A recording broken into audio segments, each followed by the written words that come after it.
Capítulo 2. En el campamento de entrenamiento. En la estación central de Frankfurt reinaba una atmósfera casi de carnaval. 200 soldados con sus elegantes uniformes nuevos eran enviados al campamento de entrenamiento en Nierstein, a orillas del río Rin. Bien afeitados, con el cabello recientemente cortado, ostentando sus nuevos uniformes, se los veía fuertes y confiados. Esposas y novias abrazaban a sus hombres. Unas pocas de ellas lloraban, pero la mayoría estaba de ánimo como de fiesta, agitando las esvásticas rojas y arrojando papel picado. Un grupo en el centro del gentío bebía champán y cantaba cantos de victoria. Los soldados sostenían torpemente las flores y las cajas de chocolate artísticamente envueltas que les habían dado las damas. Una señorita, a quien Frank nunca había visto antes, lo besó en ambas mejillas y le deseó buena suerte. Finalmente, el tren a vapor salió de la estación con el gran estruendo del grito de batalla. Un pueblo, un imperio, un líder, victoria, salvación, victoria, salvación. Un mudo sobresalto pasó por Franz. El poder demoníaco de sugestión de Hitler ha capturado a las masas, pensó. Están convencidos de que la guerra terminará para Navidad y que muy pronto Alemania gobernará un mundo mejor. A medida que el tren se alejaba de la estación, él comenzó a conversar con algunos de los otros soldados. Simpatizó enseguida con Karl Hoffmann y los dos hombres iniciaron una amistad. 3 horas más tarde llegaron a Nierstein, donde los nuevos conscriptos se ubicaron en sus cuarteles mientras el resto de su batallón llegaba. 1.200 hombres en total. La compañía de zapadores, Park 699, estaba formada con tropas escogidas de Hitler que recibían órdenes directamente de las oficinas centrales en Berlín. Muchos de los hombres eran avesados, artesanos y mecánicos. El viernes, Frank buscó al Hauptmann, que es el capitán de su unidad, un hombre llamado Brandt. Lo encontró en una sala hablando con su contador y un secretario. Él tenía una expresión agradable en el rostro. Herr Hauptmann, dijo Franz, ¿me da permiso para presentar 2 pedidos? Habla, hombre. ¿Cuáles son? Como usted sabe, señor, yo soy adventista del 7º día. Adoro a Dios el sábado, como nos enseña la Biblia a hacerlo. Me gustaría que me eximiera de presentarme al servicio en mi sábado. Además, no como carne de cerdo o ninguna otra cosa proveniente de estos animales.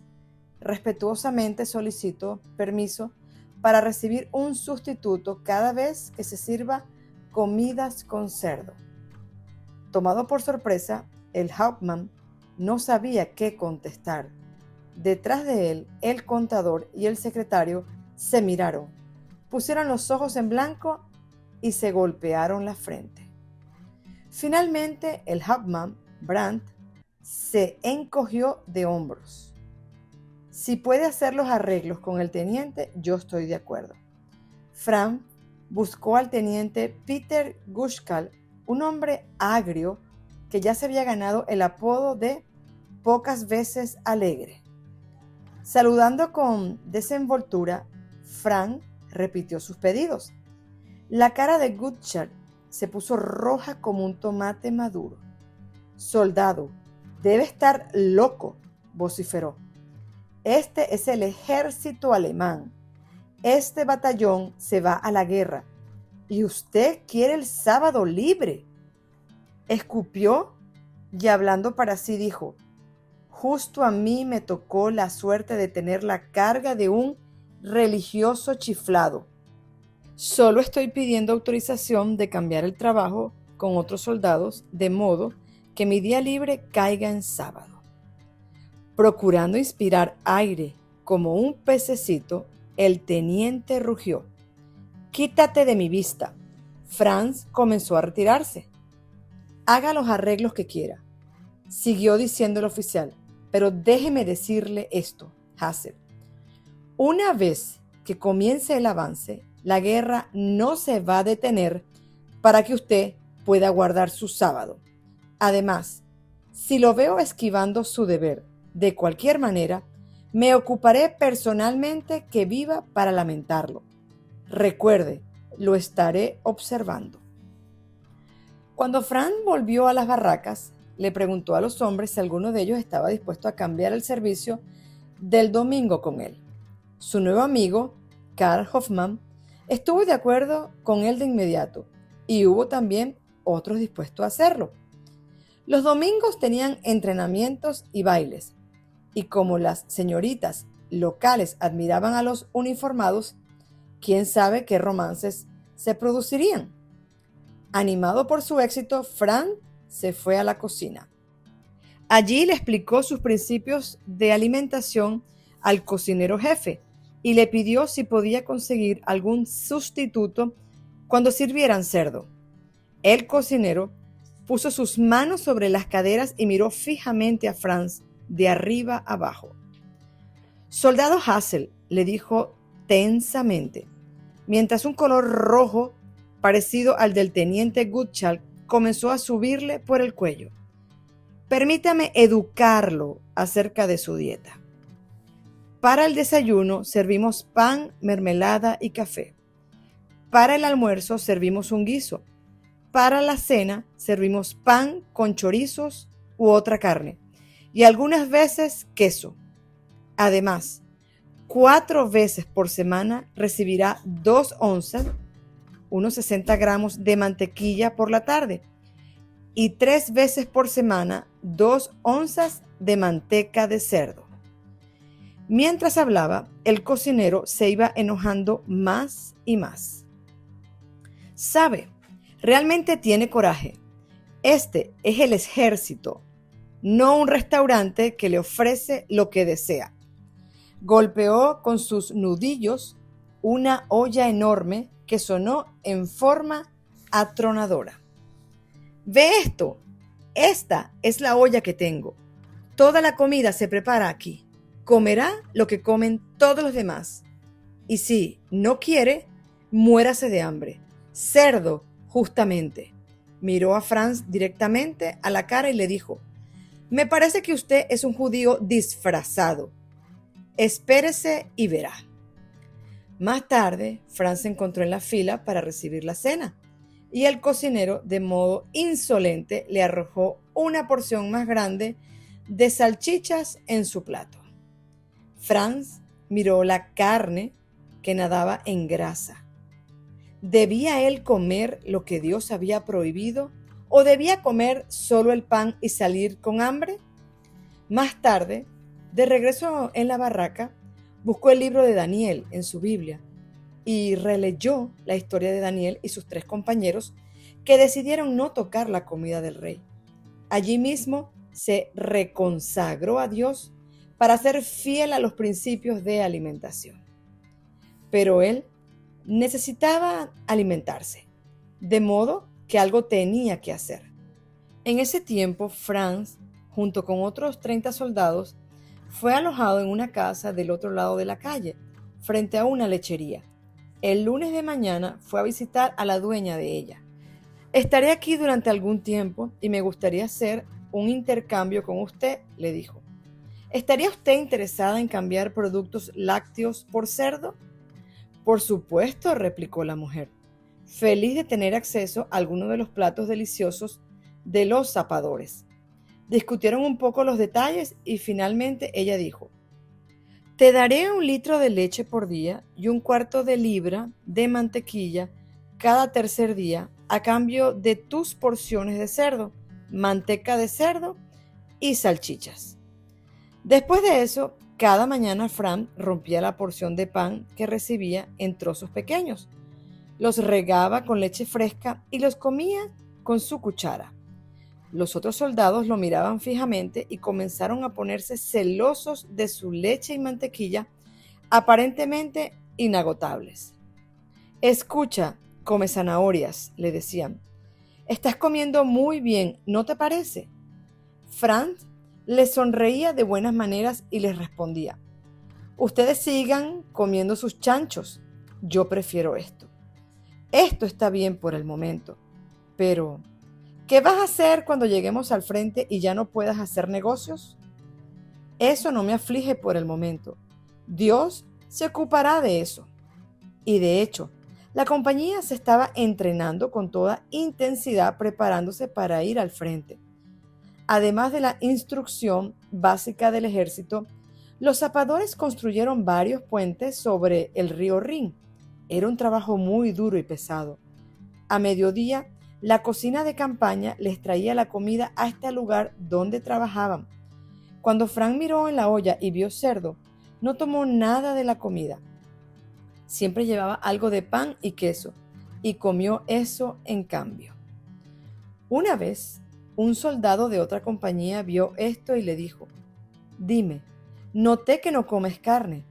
¿Hay alguna razón para ello? Franz le explicó cuáles eran sus convicciones. Bueno, tenemos en nuestra compañía a un hombre que tampoco come cerdo. ¿Realmente? ¿Dónde está? ¿Cómo se llama? Michel, y no recuerdo su apellido. ¿No será Michel Schordel? Eso es, respondió el soldado. Él trabaja en ese edificio allí. Franz corrió hacia el edificio y subió los escalones de a dos. Adentro descubrió a su viejo amigo, Michel Schoschel, el gerente de la imprenta del Seminario Adventista de Marienhof. Los dos hombres se habían conocido 15 años antes. Durante las 4 semanas que transcurrieron hasta que sus compañías se separaron, Franz y Michel se reunieron para adorar juntos y animarse mutuamente cada sábado. Por el momento, 2 problemas se habían resuelto: la observancia del sábado y la dieta, pero quedaba todavía uno más. Franz se había convertido al adventismo a los 20 años de edad y desde entonces había formado el hábito de leer la Biblia entera cada año una vez. Aunque sabía que no sería fácil, decidió seguir con esta práctica en el ejército. Cada mañana y cada noche se sentaba en su catre para leer su Biblia y orar. Los soldados procuraron hacer todo lo posible para interrumpir sus devociones contando chistes, a los que seguían fuertes risotadas o arrejándole zapatos y almohadas. Pronto había ganado el apodo de lector de la Biblia, además de come zanahorias. De todos los hombres, el teniente Gurshak era el más cruel en ridiculizarlo. No perdía ninguna oportunidad para humillar a Franz frente a sus camaradas. Franz se daba cuenta de que si quería mantener el respeto de los hombres, tendría que conseguir que el oficial cambiara. De modo que empezó a preparar un plan. Una mañana, cuando estaban formados para pasar lista, el teniente preguntó: bueno, Hassel, ¿ya hiciste tu culto? Franz saludó prontamente y le respondió: sí, señor. ¿Cómo puedes creer en esos cuentos de hadas en estos tiempos tan iluminados? Debes estar mal de la cabeza. Es interesante, teniente, pero acabo de leer acerca de personas como usted en 2 de Pedro 3:3. Y Franz rápidamente sacó su Biblia de bolsillo, la abrió y leyó: sabiendo primero esto, que en los posteros días vendrán burladores, andando según sus propias concupiscencias. Este pasaje fue escrito hace más de 1900 años atrás. Gracias, Señor, por confirmar que la Biblia es cierta y por fortalecer mi fe. Durante la cena, unos pocos días más tarde, el teniente Gutschak estaba caminando del lado opuesto del comedor. Bueno, señor Santulón, lo llamo por sobre las cabezas de los hombres que comían. ¿Has leído alguna otra cosa útil en tu Biblia hoy? Sí, señor, le respondió con vigor. En realidad leí acerca de usted. ¿Acerca de mí? Nuevamente Franz sacó su Biblia. Escuche lo que dice Eclesiastés 12, 13 y 14. El fin de todo el discurso es este: teme a Dios y guarda sus mandamientos, porque esto es el todo del hombre, incluyendo al teniente Gutschak.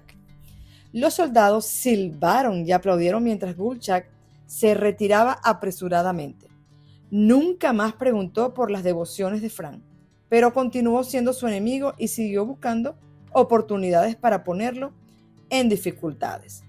A fines de septiembre, los zapadores recibieron órdenes de construir un pontón sobre el río Rin en Oppenheim. Era su primera oportunidad para poner en práctica las habilidades adquiridas. Requisaron una cantidad de barcazas y reembolsaron su valor a los dueños. Las barcazas fueron ancladas juntas en forma apropiada y sobre ellas construyeron el puente. Fue un tremendo éxito. En honor de su Aupan, el puente fue llamado Brandsbroek, el puente de Brandt. Cuando estuvo terminado, hubo una gran celebración. Las banderas ondeaban al viento, tocó la banda del ejército y el Hauptmann Brandt dio un discurso entusiasta acerca de los elevados ideales alemanes que pronto establecerían la norma para el mundo entero. Las orillas del Rin devolvieron el eco de los gritos de un pueblo, un imperio, un líder, victoria, salvación, victoria, salvación. Entonces los soldados y la gente de la ciudad cruzaron el Rin sobre el puente nuevo, sobre tablones aromáticos de pino y que destilaban resina. En cada cabecera del puente había en lo alto un águila alemana con una esvástica en las garras. Este puente sobrevivió durante toda la guerra y se usó hasta el otoño de 1944 durante la primera invasión norteamericana a Alemania. Mientras el entrenamiento en el campamento continuaba, pronto llegó a ser evidente que Franz era especialmente bueno en la práctica de tiro al blanco y la mayoría de las veces daba en el centro del blanco. Pronto se ganó la admiración de otros y llegó a ser conocido como el mejor tirador de la compañía. En el campo de tiro, un día su amigo Karl Hoffmann le preguntó: Franz, ¿cuál es el secreto de tu buena puntería? Franz se encogió los hombros. No sé de nada en especial que haga. Sencillamente miro al blanco por la mirilla.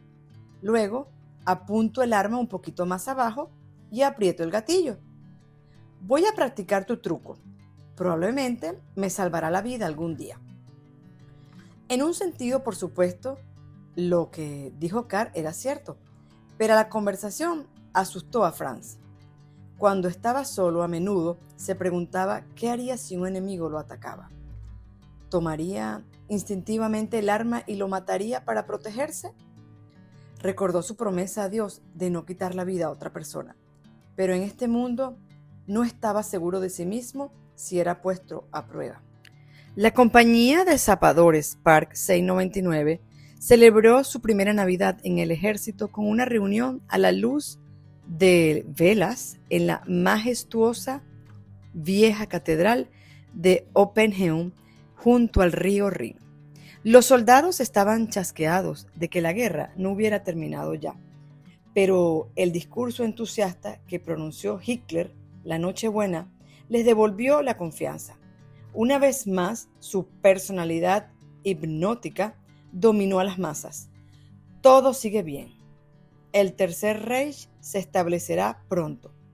Alemania reinará suprema durante 1000 años. Se habían hecho planes para una gran fiesta más tarde esa noche. Franz solicitó permiso para quedarse en la barraca. No, la asistencia era obligatoria. Cuando llegó al salón de la fiesta, el teniente Gutschak estaba en la puerta. «Hassel, ¿qué estás llevando allí?» «Como usted sabe, teniente, yo no bebo alcohol. Tengo aquí una botella de jugo de uva, de modo que tenga algo para beber». «Entonces entra», gruñó el teniente, dejando pasar a Franz. Dentro del salón, grandes mesones sobre caballetes habían sido cubiertos con sábanas blancas y decoradas con ramilletes de abeto fresco y velas. La fragancia de las coníferas se mezclaba con el aroma de las porciones de torta de Navidad llenas de especias, puestas en el lugar para cada soldado. La festividad comenzó con el canto de algunos antiguos villancicos de Navidad alemanes y por supuesto el clásico Stille Nacht. Pero pronto la cerveza y el coñac comenzaron a hacer su efecto y el ambiente se volvió más ligero. Uno de los soldados había compuesto un poema acerca de las características de los hombres de la compañía. Con curiosidad, Franz aguardó para ver qué dirían de él. Finalmente apareció. Hassel gustosamente lee su Biblia, lleno de celo como vimos todos. Come verdura fresca y papas hervidas, zanahorias y pepinos crudos. Les predica a todos la buena palabra de la temperancia. No come carne, no fuma, no bebe. Así debería ser un cristiano. Él supo que a pesar de que lo molestaban, lo habían aceptado. Después de unas 2 horas, Frank era el único hombre sobrio en toda la compañía. Cuando la fiesta se puso más ruidosa y los chistes más groseros, salió del salón y pasó el resto de la noche en su barraca leyendo su Biblia. Al día siguiente, mientras cumplía una orden, se encontró con el mayor y el Hauptmann. Con el saludo militar, trató de seguir su camino, pero ellos lo detuvieron. Hassel, le dijo el mayor, notamos que usted se mantuvo sobrio anoche. Queremos que sepa que apreciamos mucho eso. Unos pocos días más tarde, Franz fue promovido a soldado de primera clase. Para su sorpresa también recibió una medalla, la Cruz al Mérito en la Guerra de Segunda. Clase con espadas. Con curiosidad observó la caja forrada con satén azul. En ella brillaba una cruz de Malta, con la esvástica en el centro y 2 espadas cruzadas en diagonal, colgadas de una barra de cinta con fajas rojas, blancas y negras, y otro par de espadas cruzadas. Él no tenía idea de qué había hecho para merecer este honor. En un ejército saturado de alcohol, la sobriedad sola no le daría méritos para esta recompensa. Junto con su promoción vino un beneficio nuevo e inesperado. Franz fue liberado de todo trabajo al aire libre y se le asignó como guardia nocturno en la oficina de la compañía. Una noche le volvió la curiosidad acerca de su medalla y decidió revisar su legado. Lo encontró en un archivo, buscó el registro acerca de la medalla y descubrió que la había recibido por ser una buena influencia moral sobre los hombres de la compañía entera. Pensó en las diversas ocasiones en que había dicho: camaradas, detengan su charla inmoral y sus chistes sucios. No tomen el sexo livianamente. El sexo es sagrado. Recuerden a sus esposas e hijas en casa. ¿Cómo se sentirían ellas si oyeran este lenguaje inmoral? Franz había pensado que sus advertencias se las había llevado el viento. Ahora se daba cuenta de que habían sido escuchadas y apreciadas. Para este tiempo, los hombres de la compañía de zapadores Par 699 habían llegado a ser un grupo cohesivo y habían establecido una rutina cómoda. Pero eso no había de durar mucho.